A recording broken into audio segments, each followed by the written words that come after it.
Well, hello. My name is Father Andrew. I'm the church planting vicar here at the Darke County Anglican Church. And we wanted to start to look through some of the questions that people have sometimes of Anglican Christianity.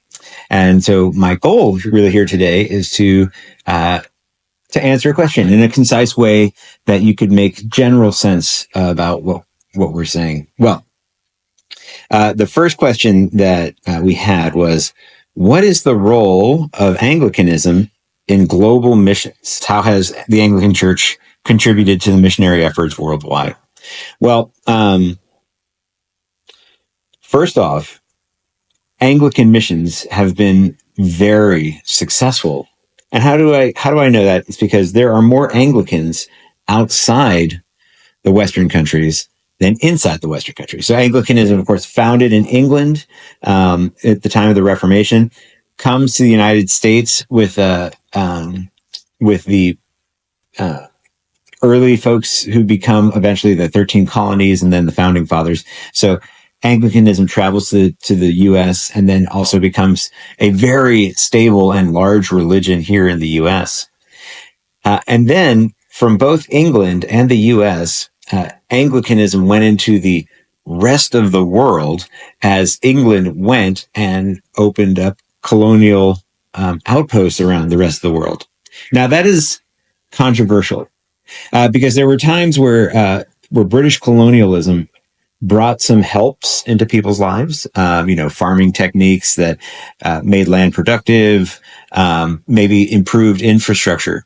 On the other hand, the colonialism also came at a cost, right? There was a lot of dictatorial rule. There was a lot of maybe puppet governments.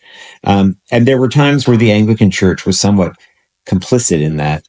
And that's a part of our history that we have to deal with and say, moving forward, as we love our neighbor in different parts of the world, how can we not repeat the mistakes of old? And then also, how can we allow the best parts of their culture to bubble to the surface as a glorious thing before the face of God as they come to know Jesus Christ in faith? So one of the places where Anglican colonialism was probably the biggest is probably India. So there's a lot of Anglicans in India because of the impact of the English church in India for so long. And then, of course, throughout Africa, there's a lot of Anglicans. And they're very faithful. They use the Old English 1662 prayer book.